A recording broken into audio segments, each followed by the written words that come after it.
from about 15 years on up, a great deal of my thoughts were basically unshareable.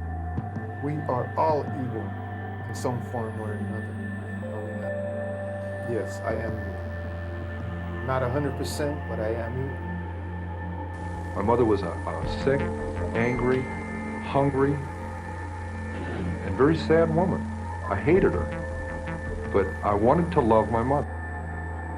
This is Serial Killing, a podcast. Hello again, and welcome to Serial Killing, a podcast. This is Alyssa Carroll, and I am your host and the creator of @serial_killing on Instagram, where we go through the life stories of serial killers to see if we might catch a glimpse of why they displayed their famous, vile, and disturbing behaviors. This week's podcast will be a special one that I've been promising for quite some time. It will be about which serial killers were operating at the same time, and I've organized it from between the years of 1960 and 2000. And for the sake of time, I'm limiting it for now to the United States, being that we here have cornered the market on serial killers, so to speak. I've also narrowed it down to about 25 serial killers as well. I tried to pick the more famous serial killers that were operating in similar areas for organization and continuity. Also, this took an incredible amount of time to research and organize, so perhaps my grammar with regards to past and present tense will be back and forth and lacking and so on, so I apologize for that ahead of time.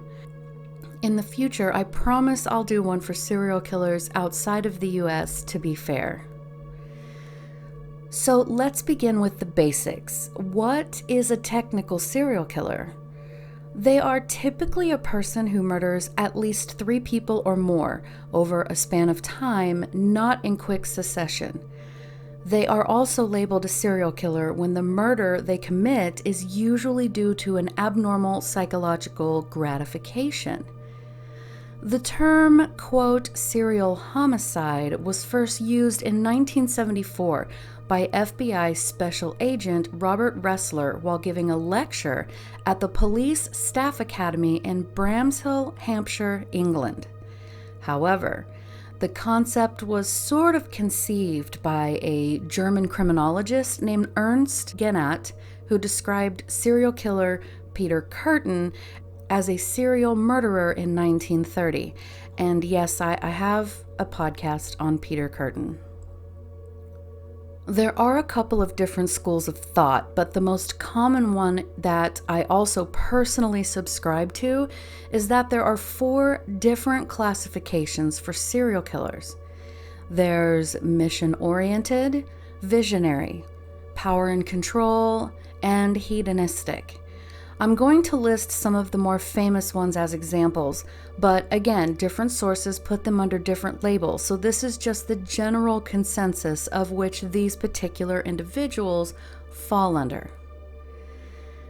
So, mission-oriented serial killers feel as though they are on a mission to rid the world of a specific type of person that they deem unacceptable. This can include people of a different race, sexuality, religion. They could target the homeless and, as we see quite a lot, prostitutes. They tend to be highly compulsive and plan their murders out meticulously, and yet they usually have steady jobs. They live within the same area for long periods of time and have a stable home life. Some mission-oriented serial killers are Dennis Rader, Gary Ridgway. I have podcasts on both.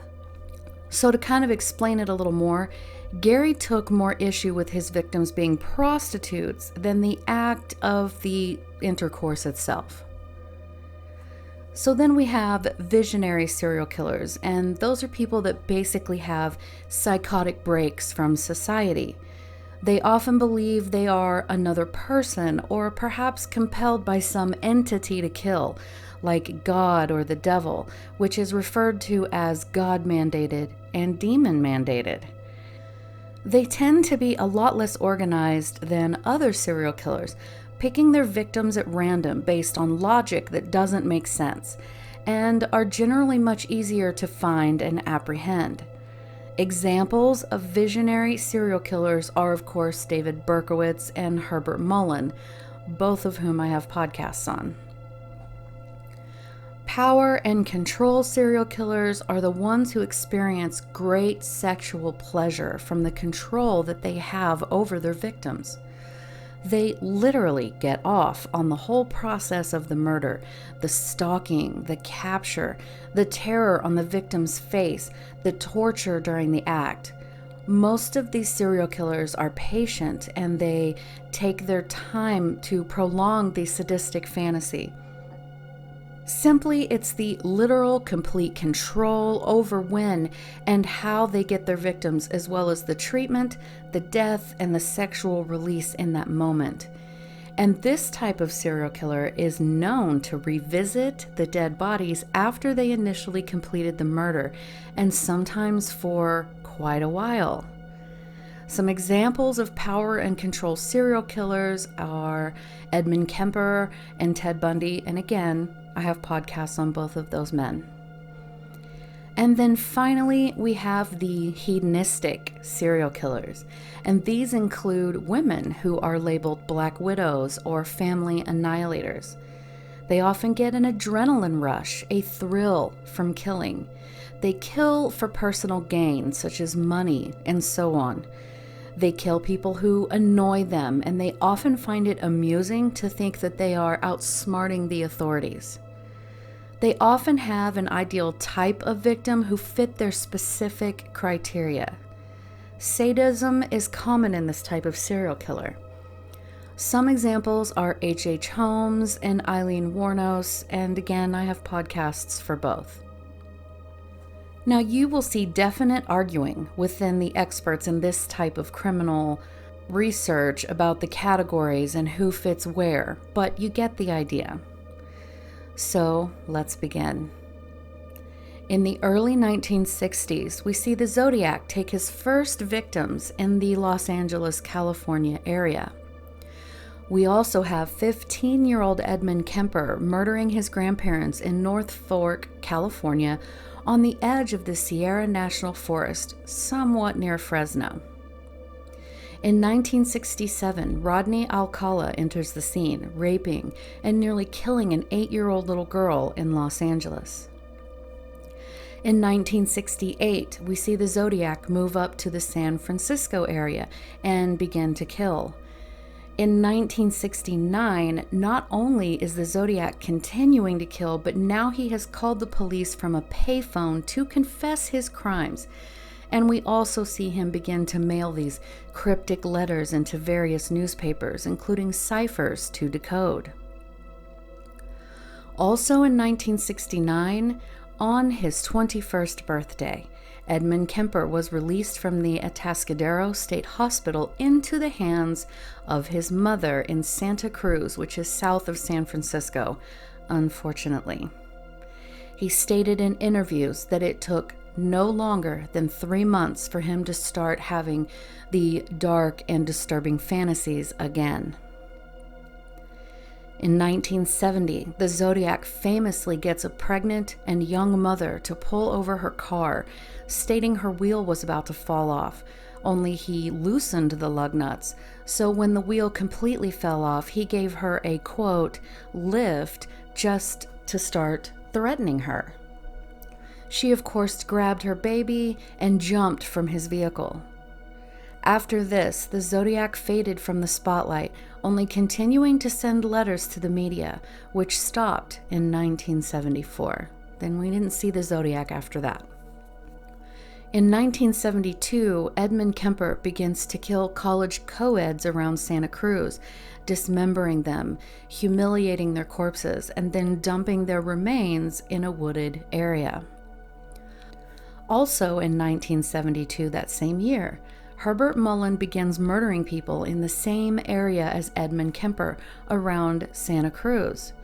His first victim, he drove past a transient male in the Santa Cruz Mountains. He stopped, pretending his car was acting up. So this transient offered to help, and Herbert beat the man to death with a baseball bat and left the body where it lay. Both Edmund Kemper and Herbert Mullen continued to kill people into early 1973 in Santa Cruz, making it very difficult for the authorities to investigate. On February 13, 1973, Herbert Mullen was finally caught and arrested.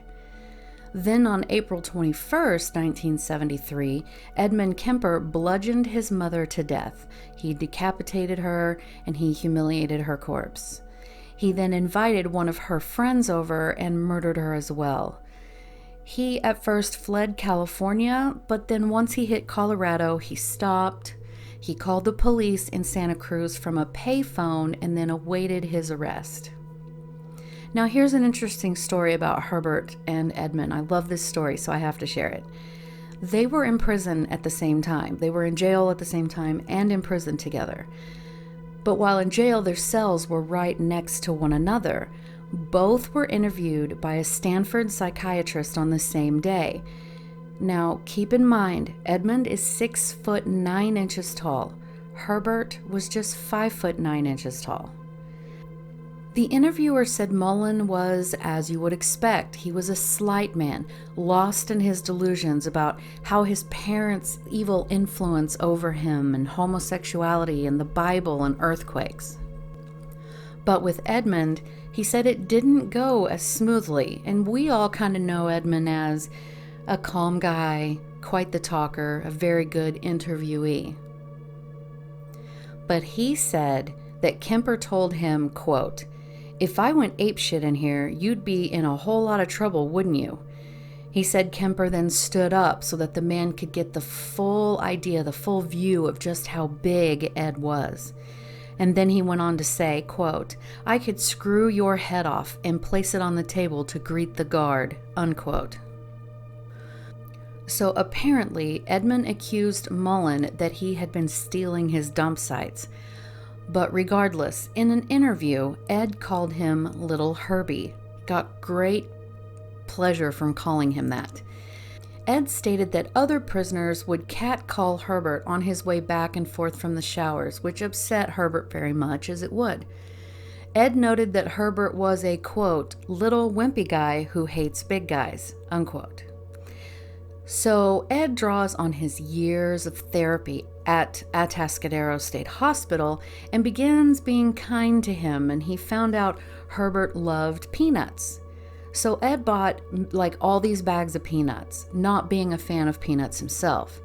He asked Herbert if he wanted some peanuts, to which Herbert excitedly said yes. So Ed gave him peanuts. Thus began the behavior modification therapy. Ed did this regularly for a while. Also during this time, Herbert spent hours writing at his desk, preparing speeches.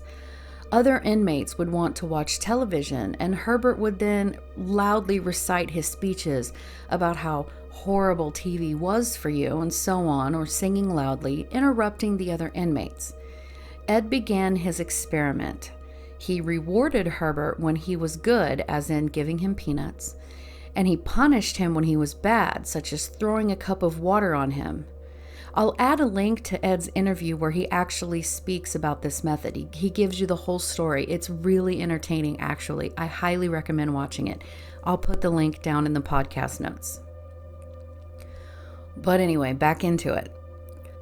Staying with California, and while there were other serial killers in that area nearly all the time, we are sticking to my list, and things were a bit quieter until the late 70s when Kenneth Bianchi and Angelo Buono, aka the Hillside Stranglers, entered the chat in the Los Angeles area.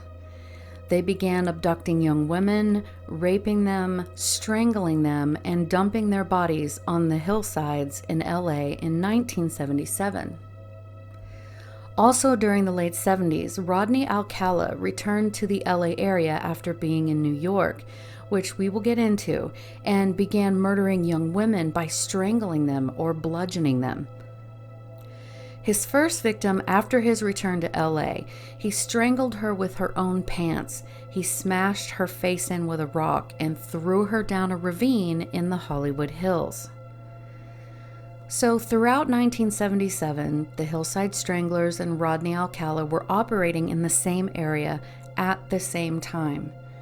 But also in 1977, our Vampire of Sacramento entered the scene, Richard Chase. His first murder was a drive-by shooting.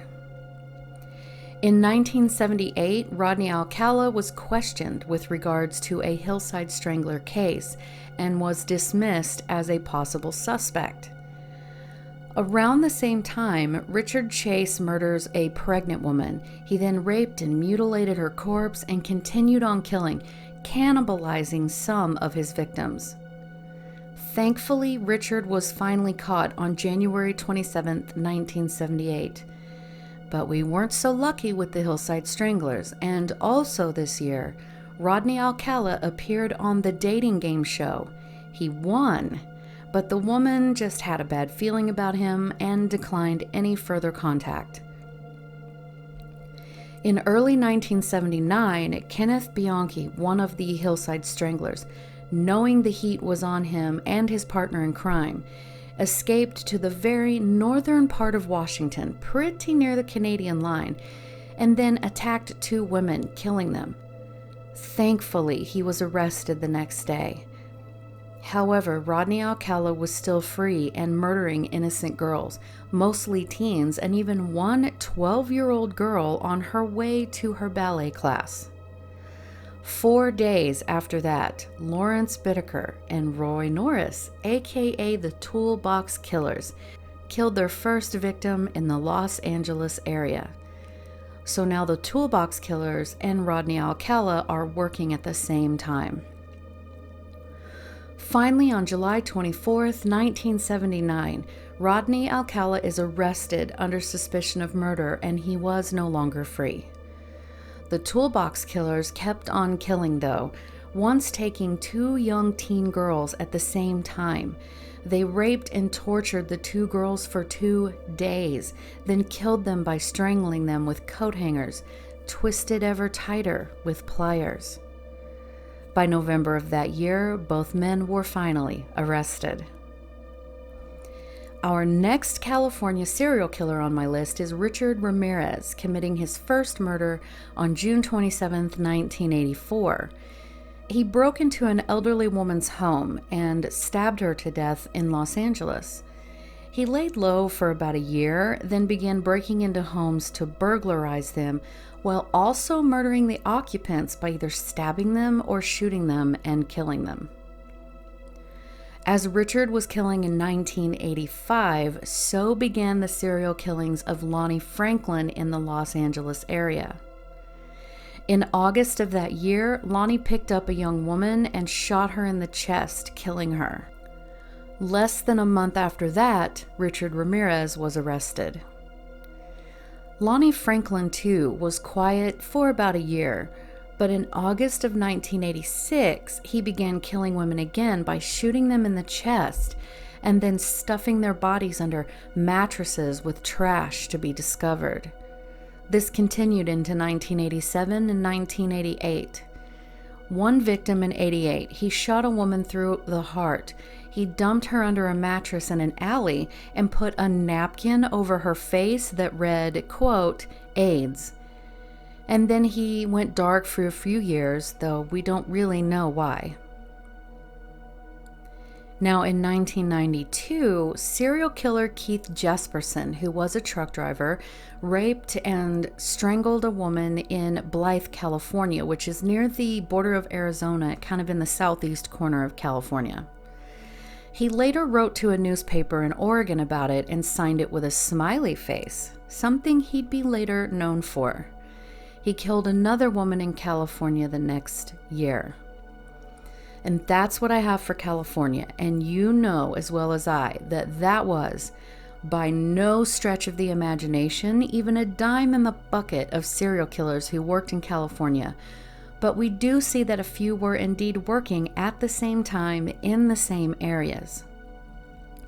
So let's move on to the Pacific Northwest, so like Washington and Oregon. In early 1968, as the zodiac seemed to move from Southern California up to the San Francisco area, our boy Jerry Brudos begins to murder. His first victim was a young lady selling encyclopedias door to door in Portland, Oregon.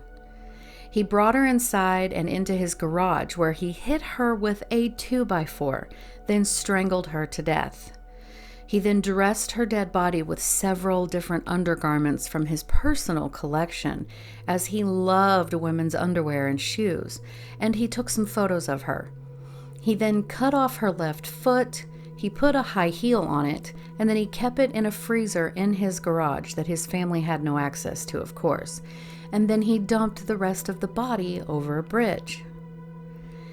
His next victim wouldn't be until later that same year.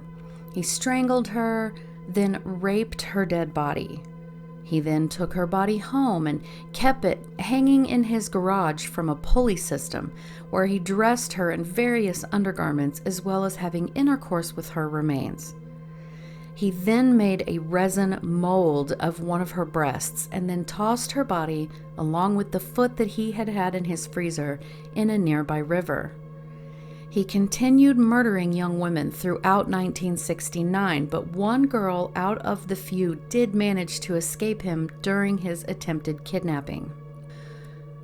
Finally, in May of 1969, Jerry Brudos was arrested. 5 years later, on January 4th, 1974, Ted Bundy would attack his first confirmed victim. He broke into an 18-year-old college student's apartment in Seattle, Washington, where he sexually assaulted her, then beat her nearly to death. She survived, but suffered extensive brain damage. Less than a month later, Ted Bundy abducted a 19-year-old female while she was walking to a concert. He killed her, disposed of her body in the mountains, but removed her head and stated he cremated it at his girlfriend's house. Bundy continued to murder an astounding amount of young women throughout 1974, mostly in Washington, but he did wander south into Oregon as well.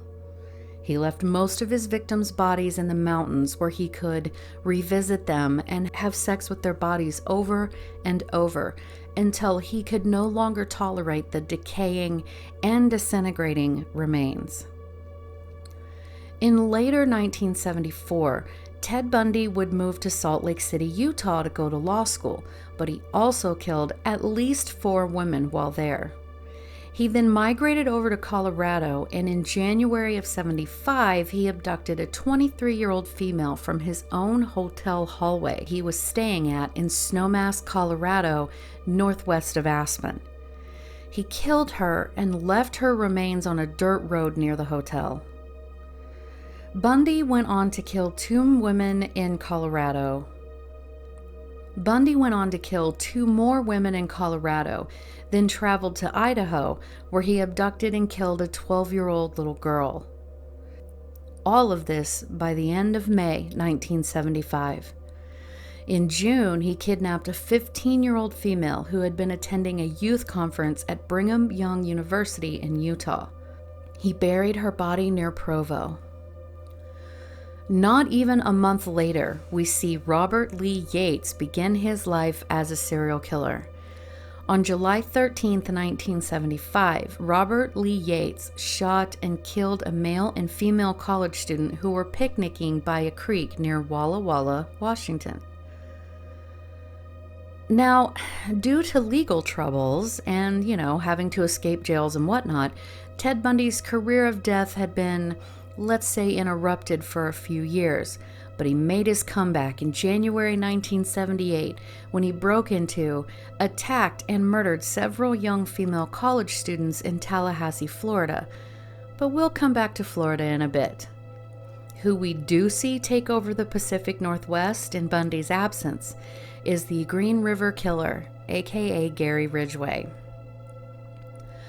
Gary would take his first victim on July 8, 1982, by abducting a 16-year-old female and strangling her with her own clothes, leaving her body on the Green River near Tacoma, Washington.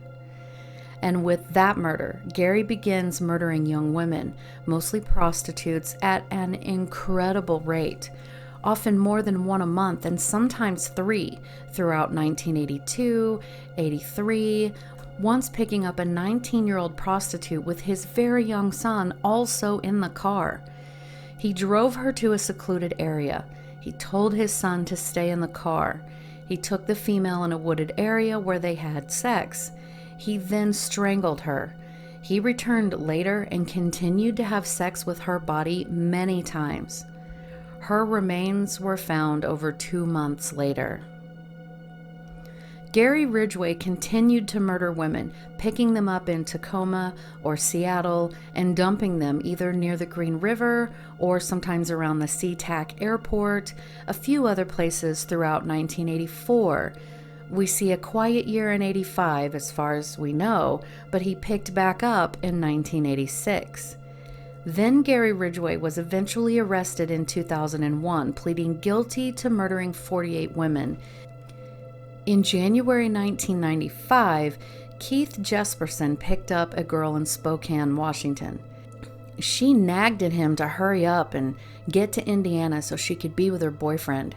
So, he raped her and strangled her. He then tied her body underneath his semi, face down, and drove off. 2 months later, Keith choked his fiancée in Washington State and killed her. He was questioned but released, and then he headed to Arizona. There were some suicide attempts, but on March 30th, 1995, Keith Jesperson was arrested. Now remember Robert Lee Yates, who had laid low for several years, began killing again by shooting a 23-year-old prostitute in the head in northwest Washington State, and he left her body in a rural location. He then went quiet again, but picked back up in June of 96, then shot and killed a 39-year-old prostitute and left her body near Spokane, Washington. Robert continued murdering prostitutes in and around Spokane throughout 96, 97, and clear through 1998. He liked to shoot his victims through a plastic bag that he put over their heads. Finally, in April of 2000, he was arrested for murder. And again, folks, we all know there were a lot more serial killers in that area, but let's move on to the northeast section of the U.S., most importantly, around that New York area. So, in the later 60s, there was already a serial killer in the New Jersey, New York area that, after researching this podcast, I now see just how prolific he truly was. On October 28, 1967, Richard Cottingham saw a 29-year-old woman at a shopping mall, abducted her, and took her to a field where he stripped her. He tied her up and he strangled her. Her nude body was left in her car to be discovered in New Jersey. That same day, he saw a 12-year-old girl walking home from band practice. He took her and strangled her to death. He then seemed to go quiet for 2 years, but reemerged in 1969, killing an 18-year-old female in Hackensack, New Jersey, and again 3 months later, a 15-year-old girl. He then stopped for a while, as far as we know. So remember Rodney Alcala? After attacking and nearly killing that 8-year-old little girl in 71, he then fled from Los Angeles up to New York before he could get caught. He wasted no time in committing his first official murder there. Rodney, who was going under a false name and working as a photographer, gained entry into a 23-year-old airline stewardess's apartment in New York City, where he raped and strangled her to death. She was found in her apartment.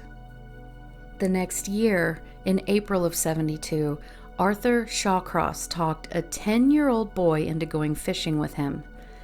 Instead, he sexually assaulted the boy, repeatedly hit him in the head, and then strangled him. He then supposedly removed the boy's heart and genitals and ate them. Arthur returned to the body a few times to repeat the assaults near Watertown, New York. The boy's remains were found 5 months later. And during that same year, Arthur Shawcross abducted an 8-year-old little girl, murdered and mutilated her. But someone saw him walking with her and he was arrested. So then Arthur was in jail for a while. He'll, of course, make a comeback. But then we see the rise of the son of Sam, aka David Berkowitz.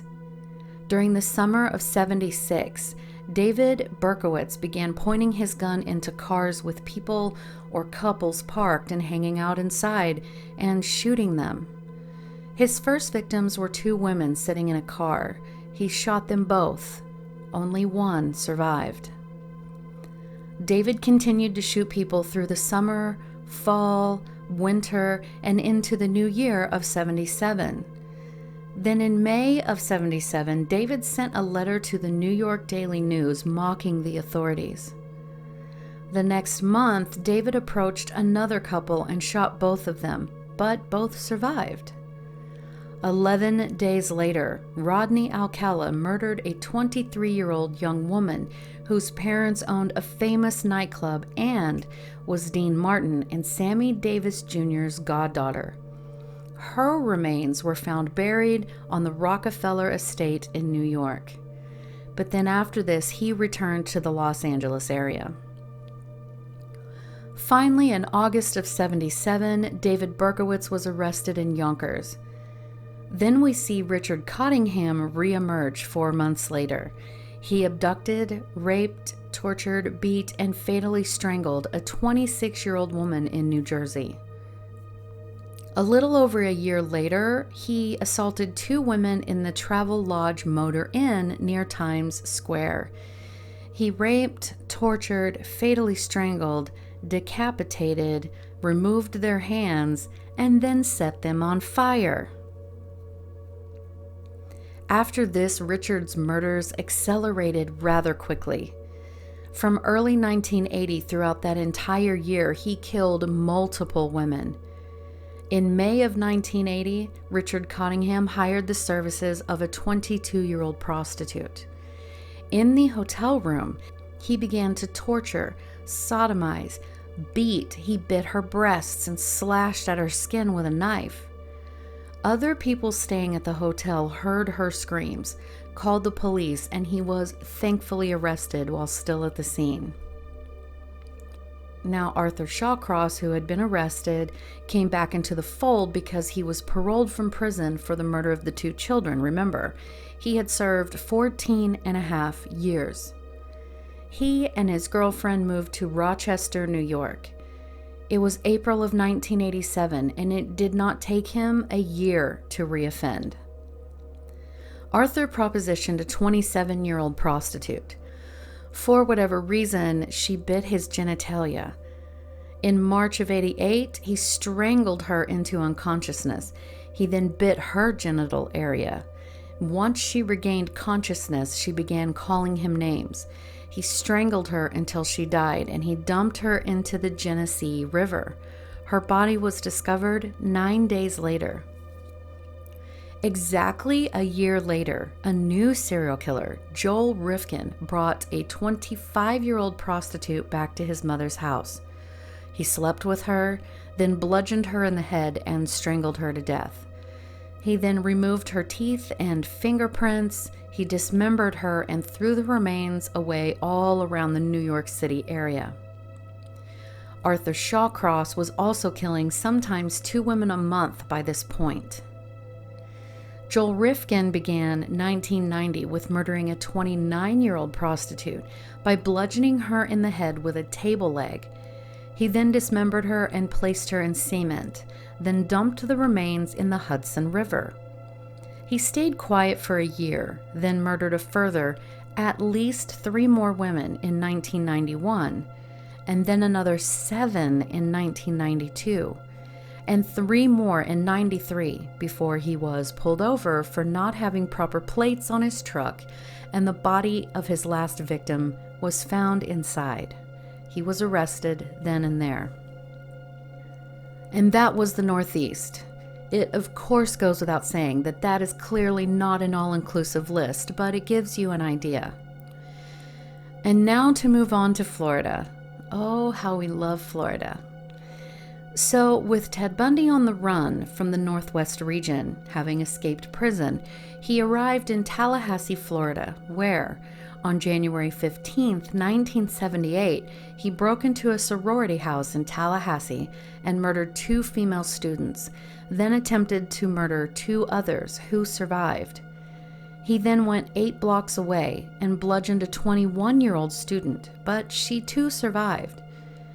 Less than a month later, he abducted a 12-year-old girl from her junior high school in Lake City, Florida, assaulted her, and strangled her to death, dumping her body near Suwannee River State Park, 43 miles away.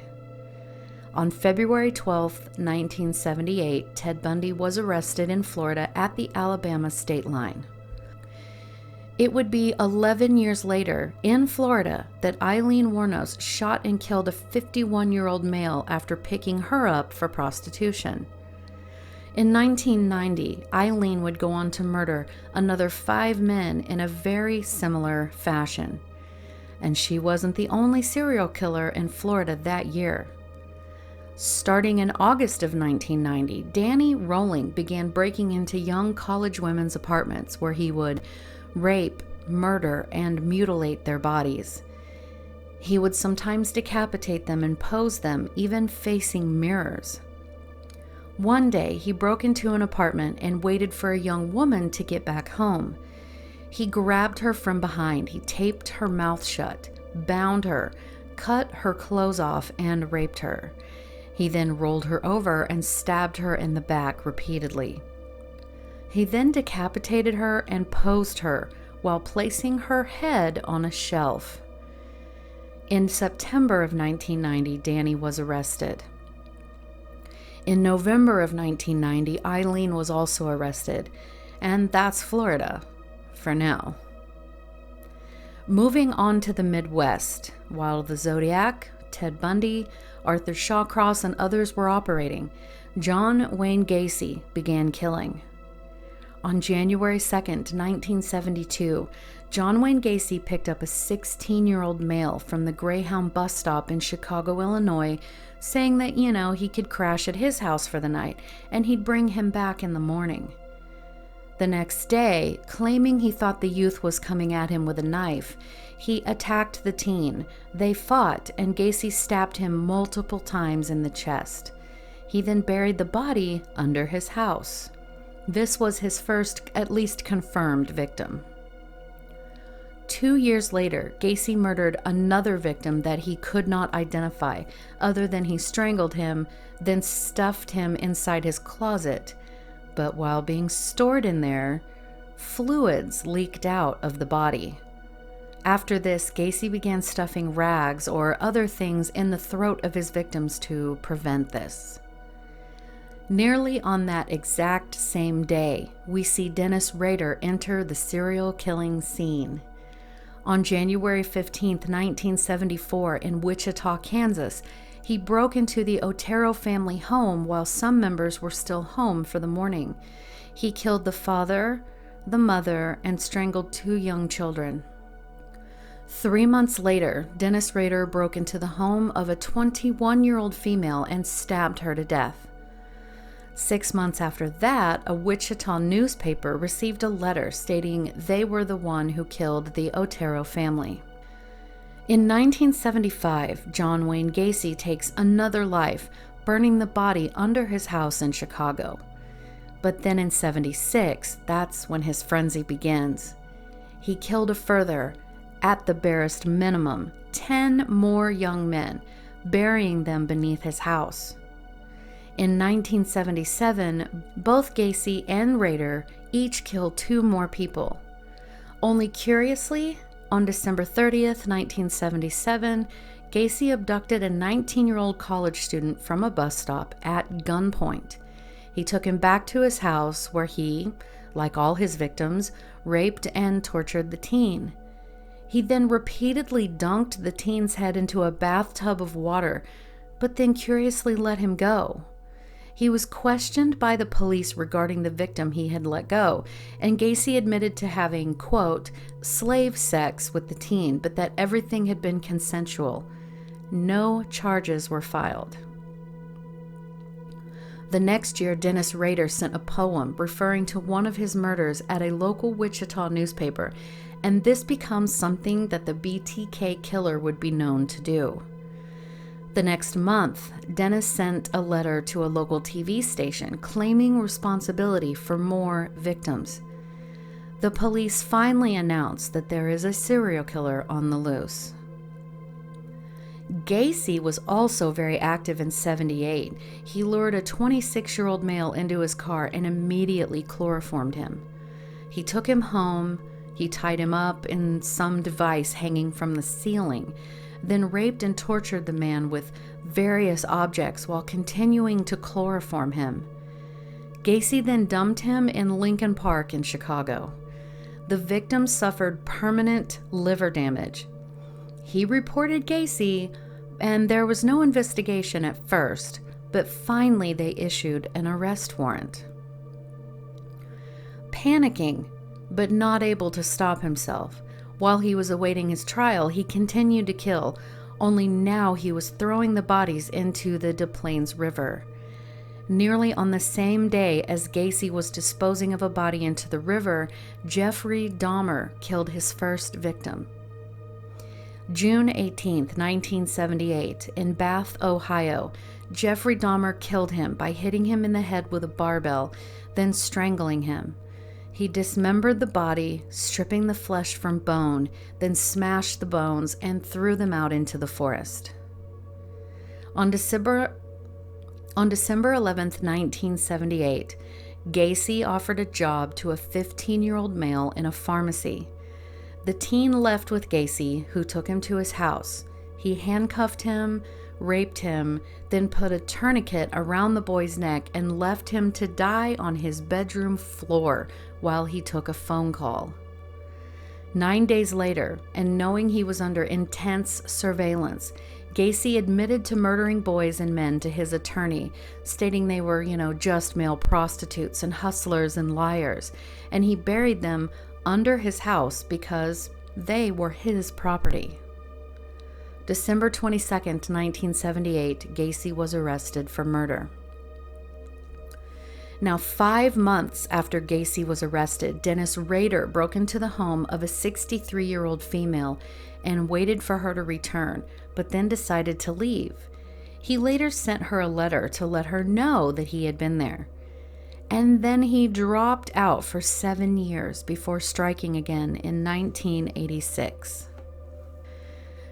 Now, in September of 1987, Jeffrey Dahmer, having not been successful as a college student or a soldier, settled in Milwaukee, Wisconsin, and he finally gave into his fantasies and lured a 24-year-old male to a hotel. And while highly intoxicated, he beat the young man about the chest to death. He dismembered the body in his grandmother's basement and disposed of the remains. The next year, Jeffrey would kill another 3 young men, one more in 1989, but his fever pace began in 1990. Once in September, Jeffrey Dahmer met a 24-year-old male in front of a bookstore and offered him money for sex and photos. Once he got him to the apartment, he met the same fate as the others. He kept part of the young man's bicep in his freezer. He then bleached the bones and painted the skull. In 1991, Jeffrey killed, dismembered, consumed, put in acid, bleached, and preserved the remains of a further 9 victims.